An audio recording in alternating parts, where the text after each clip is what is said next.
At 37 weeks, Nathan Pelletier entered the world early, with 10 fingers and 10 toes, along with a healthy appetite for life. We were just kind of in our glory with him. He was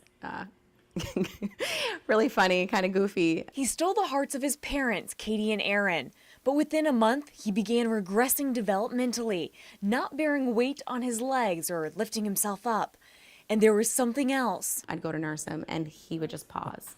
Everything he did, he paused. The milk would pool in his mouth. Katie says Nathan would make clicking noises as if he was trying to breathe. And I picked him up, and he was completely limp. It was like holding a lifeless child in your hands. It was horrific. Doctors diagnosed these as absent seizures, where the brain pauses for a short time.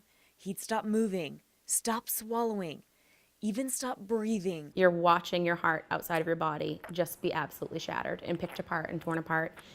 And there's nothing you can do about it. Doctor appointments, occupational therapy, and neurological meetings became their new routine. At 6 months, Katie noticed a new problem. And it almost looks like he's bear hugging himself and bending at the waist. These bizarre cluster of movements where he bends at the waist are known as infantile spasms. He was then categorized as epileptic. That changed everything. That took the maybe everything's going to be fine out of the equation. Oh, honey, I'm sorry. Each spasm damages the brain, and for Nathan, they come in clusters. Katie says in just one day, he could have as many as 700 seizures. Nathan stopped eating. He stopped smiling, cried all day.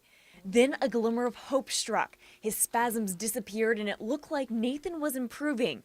Until... Then one night it all just kind of came crashing down. It all returned, and this time it was worse. That's like somebody giving you a death sentence. It's like the world was falling down around us. There were various medications they could try, but all came with major side effects, from vision loss to bone deterioration. It was the worst day of my life. The Pelletiers went to Boston Children's Hospital. What is that? A doctor picked up on a unique physical characteristic. It can be called the kinky-haired syndrome, or it's kind of characterized by coarse hair. And Nathan's always kind of had fluffy hair and kind of crazy eyebrows and kind of shiny. Like the hair actually spindles. And so when you see it in the light, it kind of sparkles. It turns out that's a symptom of a rare illness called Menkes Disease. It's the body's inability to process and absorb copper. The diagnosis was crushing. There is no cure for Menkes.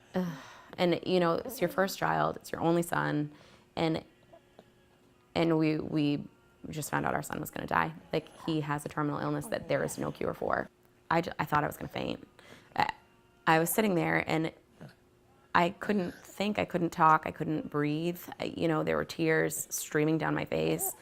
And, it felt like my heart had just been shattered, and it was in pieces, and every piece of my heart was dying. It was just laying on the floor to die. Many children live up to 3 years with medical intervention, but most don't live past a year. I went back to visit Nathan when he was about a year old, after he was put on the only known treatment for Menkes, which is an injectable copper therapy. What you're hoping for is that it'll go through the blood and make its way into the brain and slowly start the degeneration that's occurring in his brain and in his nervous system. This treatment doesn't promise Nathan's parents any extra time, but for the first time, they're hearing and getting to know Nathan's personality. He's talking a lot more.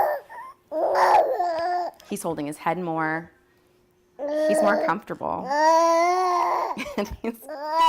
She gives him a shot twice a day, and Nathan loves telling the world he is a little fighter. I love you. I love you.